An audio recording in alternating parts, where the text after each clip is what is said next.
E aí, pessoal, tudo bem? Vocês estavam com saudade da minha cara de mendigo aparecendo nos vídeos? Tô na casa nova e internet de volta. E vamos bater um papo aqui sobre esse negócio aqui que rolou.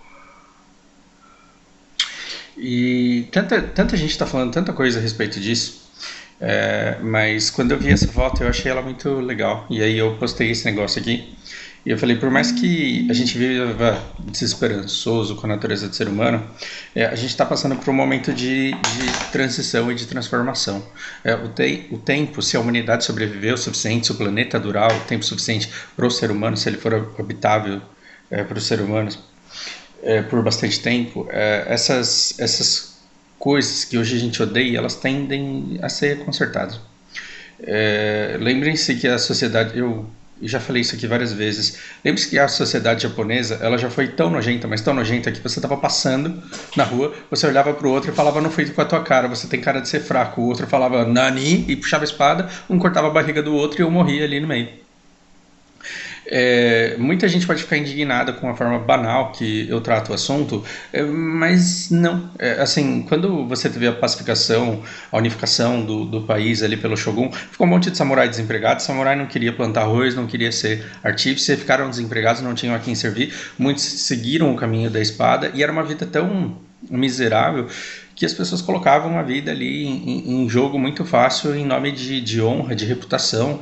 E se você olhar por um prisma, você pode achar isso extremamente honorífico e admirável, e nossa, que legal, e putz, dava para fazer um mangá e um anime disso, mas por outro lado você olha, e se você se enxergar lá, você pode achar isso bastante imbecil, porque uma coisa é você ser o fodão que sai matando todo mundo, outra coisa é você trombar com ele e acabar morrendo só porque ele te desafiou para um duelo, porque ele manchou a sua honra por uma palavra que ele falou diferente.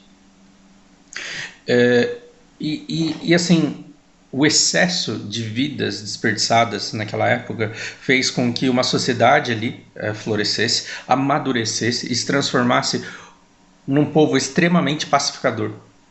Então, quando você xinga o japonês, ele olha para sua cara e ele não revida, dificilmente ele perde o controle e dificilmente ele sai no braço. E aqui basta que você chame um cara, sei lá, de corno, o cara pode ser solteiro, ele vai para cima de você te bater. Entende? Que aí você fala assim, não, mas é porque brasileiro é burro. Não, é porque somos jovens, é porque a nossa sociedade tem 200 anos. Aí você fala, para de ser burro, o Brasil foi descoberto em 1500. Sim, mas a gente começou a ser povoado, em 1800. Ali o negócio começa, vem a família real fugindo de Napoleão, e aí dizem, tá, isso daqui vai deixar de ser um campo de extração e a gente vai começar a habitar esse negócio aqui e vamos ver no que vai dar. Nesses 200 anos a gente passou pela escravatura, a gente se desvencilhou de um monte de coisas. E o que o Japão levou 3.000 anos para fazer, o que a Inglaterra levou também 2.000 anos para fazer, o Japão ali, ele começa a melhorar, quer dizer, é muito recente, dá para você lembrar do seu avô, quando o Japão ele começa a melhorar. Embora você tenha um monte de coisas maravilhosas, um monte de história muito rica, um monte de coisas muito belas para tirar dali, o dia a dia, o cotidiano, aquelas coisas que não aparecem nos filmes, aqueles atos que não são os memoráveis, o cotidiano banal era muito zoado mesmo. E dizem lá que o filho caçula, ele naturalmente é mais sábio. Por que o filho caçula ele é naturalmente mais sábio? Porque ele aprende com a cagada dos irmãos mais velhos. Ele vê a merda que o irmão faz, ele vê a merda que a irmã faz, ele vê a cagada que todo mundo faz, e aí ele já começa a absorver a experiência de uma forma que o filho mais velho não teve a oportunidade de presenciar dentro da casa dele. Então ele tende a amadurecer, ele tende a passar determinados passos de forma um pouco precoce. A própria criação dos pais em relação ao filho caçula, ela tende a ser mais desleixada e eles tendem a confiar mais na capacidade que a criança tem de se virar sozinha. E com o cuidado e com a observação ali dos outros irmãos também. Por que eu puxo essa analogia para cá? A gente teve oportunidade, não todos, porque nós somos um país semi-analfabeto e funcional. Assim. A nossa educação é muito ruim mesmo, e se a gente quiser mudar, a gente tem que começar por ela. A nossa população é completamente manipulável. As mentiras descaradas, deslavadas que se contam na mídia, elas colam por falta de educação. Uma população bem educada, ela jamais cairia em todas as mentiras, em todas as farsas que são apresentadas todos os dias e jamais se deixaria distrair por tudo de polêmico que aparece todos os dias para polarizar. A educação é fundamental. Só que as poucas pessoas que têm a oportunidade de estudar e que acabam compondo e moldando a sociedade, elas foram irmãos caçulas. Por quê? Porque elas olharam para a história do Japão, elas olharam para a história da Europa, da França, e falaram, não, a gente tem que pular alguns determinados passos. Então, quando a gente teve aí a nossa Constituição, a nossa Constituinte, ela não saiu do nada, ela foi espelhada em muitas outras que fizeram uma lei boa. Aí você fala, não, mas no Brasil não tem lei. Sim, a lei não é cumprida, a lei não é cumprida como deveria. Mas a gente não pode dizer que a lei não foi boa e que ela não amadureceu rapidamente, dada o quão jovem nós somos aqui. Olha quantas fases a gente pulou da humanidade como país, como nação, e alcançamos a média aí do mundo. Porque assim, todo mundo adora o seriado Vikings. Todo mundo fala, nossa, como eu queria viver naquela época. Você seria o escravo, você não seria o filho do Ragnar. O filho do Ragnar é 4, 5 no meio daquele monte de gente que leva uma vida desgraçada todos os dias. A gente pulou essa fase, a gente já veio desfrutar uma sociedade um pouco mais amadurecida por consequência do mundo mais amadurecido. Só que a gente tem essa formação nossa de fazendeiro e de escravo. De fazendeiro e de escravo, ou então do amigo do rei. O amigo do rei que sabe o cara. Sabe o conto do vigário? Eu sou amigo de um cara muito importante, eu sou amigo do cara que vem aqui. Então faça amizade comigo, me trate bem, porque isso vai ser um atalho para o seu sucesso. Pesquise aí no Google de onde vem a expressão o conto do vigário. A gente vem do mundo de favorecimentos e de poder pelo fato de ter sido colocado lá de alguma forma. Isso é péssimo. Por outro lado, a gente tem uma coisa que nos leva à sabedoria ao longo do tempo. A Lana está tentando compartilhar essa sabedoria com vocês. Essa nossa indignação do quanto a nossa sociedade ela tem um lado podre, ela é uma ótima semente para que germine ali uma sociedade muito mais amadurecida e que reconheça muito mais valores. Entende? Que durante muito tempo sempre existiu esse negócio de carteirada, sempre existiu esse negócio de você sabe com quem você está falando, sempre existiu uma classe muito rica que sempre pisou e humilhou quem estava abaixo, só que agora isso está aparecendo, pela primeira vez isso está aparecendo. E não só está aparecendo, como ela está sofrendo repúdio. E ela está sofrendo repúdio inclusive da classe que a comete. Então você tem desembargadores que estão falando, cara, eu não quero ficar com a imagem desse escroto. Você tem gente rica que mora em condomínio rico que fala, eu não quero ficar com a imagem desse escroto. Você tem engenheiros civis olhando para alguém falando, eu não quero destruir a minha carreira dessa forma. Então, ao longo do tempo, a gente tende a se formar como uma sociedade melhor do que a gente tem hoje. Eu quero, no fundo, apontar semelhanças e diferenças só para terminar esse vídeo. Esperançoso o tom dele, né? Dificilmente eu sou otimista em relação a alguma coisa. Vamos lá. Quem é a única pessoa que destoa aqui? Quem é a única pessoa que destoa? E assim, a nossa indignação, toda vez que eu vejo esse tipo de post aqui, eu fico feliz. Porque a gente está moldando a nossa sociedade. A gente está dizendo, não dá mais, não queremos mais ser dessa forma que somos, e a gente quer chegar em algum lugar. Agora, perceba, aqui nessa foto tem uma coisa pela qual a gente tem que lutar. E temos que lutar todos juntos. E para que a gente possa lutar todos juntos, a gente tem que parar com essa merda dessa polarização que vem se arrastando aí desde que as pessoas se viram, por falta de educação, indefesas contra as estratégias de polarização. E essas técnicas fascistas aí que nos separam. Quando eu falo fascista, eu não estou falando de um dos partidos, todos eles são. Todos eles são.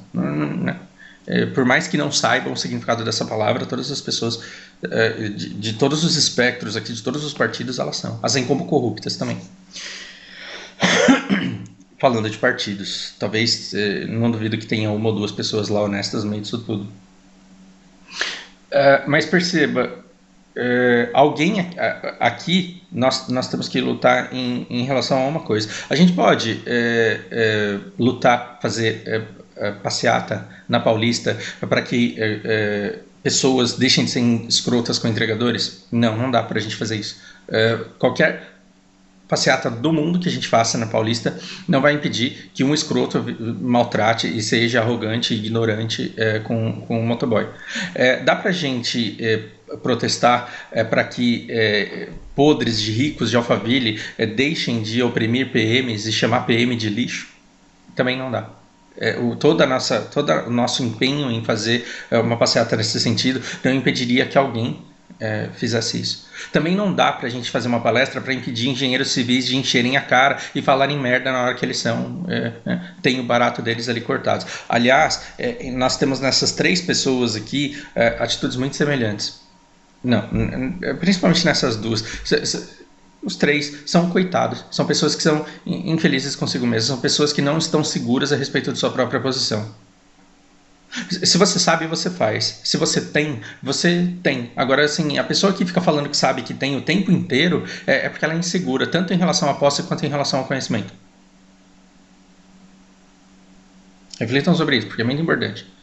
Então, uma pessoa para tentar diminuir o outro é porque ela não está bem com ela. E quando você olha para essa pessoa aqui, o que parece ser o mais poderoso de todos, que chega pro PM e fala assim: você é um bosta, sai da porta da minha casa, é um cara extremamente desequilibrado, aparentemente alcoolizado ou drogado, é um cara que não consegue dar conta de pacificar a própria mulher, porque afinal de contas eles estavam numa briga ali, e os 300 mil reais do cara não foi suficiente por mês, né, que ele fala, eu ganho 300 mil por mês, esses 300 mil por mês que ele ganha não foi suficiente para que ele tivesse paz no lar dele, ele precisou de intervenção da polícia, e ele sozinho não conseguiu se livrar da polícia, ele precisou pedir pro amigo dele: vem aqui me ajudar, me socorre, me ajuda. Esse cara aqui é esse tipo de pessoa, porque eu não dou conta de resolver meu problema sozinho, vem aqui por favor e me ajuda, tô te pedindo. E ele repetiu isso umas 20 vezes pelo menos.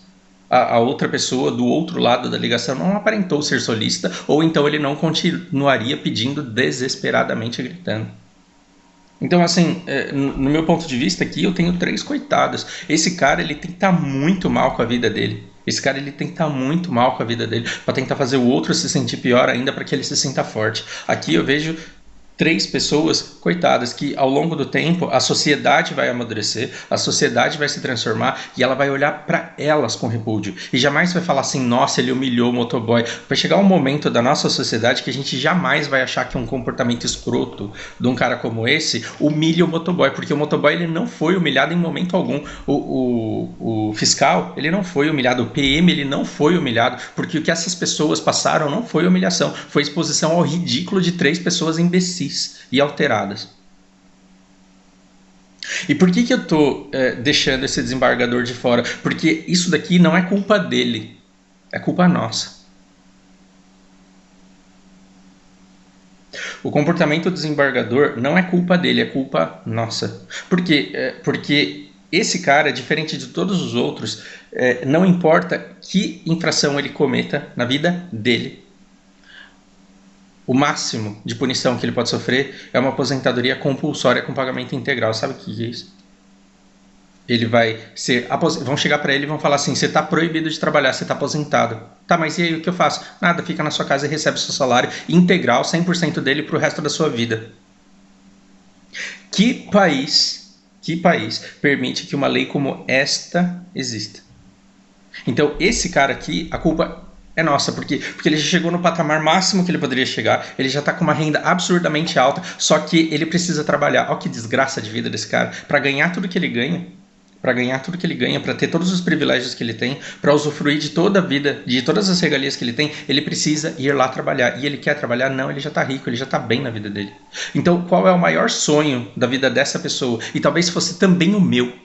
E talvez fosse o seu. Por mais que você diga que não, talvez esse fosse o seu sonho se você estivesse no lugar desse cara. Fazer uma cagada tão grande, mas tão grande, que você fosse proibido de trabalhar e você fosse obrigado a ficar na sua casa recebendo salário integral. Você acha que esse cara vai parar de fazer as presepadas que ele está fazendo? Não, porque não só ele apareceu na televisão, não só ele foi exposto, não só ele criou todo aquele rebuliço, como ele fez novamente isso, ele saiu novamente sem máscara e ele desacatou a autoridade novamente. E ele vai continuar fazendo isso até que ele consiga se aposentar. Toda vez que você cai num discurso fascista de dizer que existe um inimigo do outro lado, que o inimigo é o seu vizinho, que vota em alguém que não presta, toda vez que você cai nessa história de ficar lutando na superfície, porque um disse isso e o outro disse aquilo, você perde a oportunidade de participar ativamente na formação política do seu país. As leis, elas são escritas pelos legisladores, aprovadas pelos senadores, não vetadas pelo presidente. Só que todas essas pessoas, elas estão lá porque elas nos representam. E a população, uma vez indignada e focada numa única transformação, ela tem condições sim de mudar uma lei como essa. E a gente deveria começar um movimento como esse. Por que a gente não começa? Reflita por isso.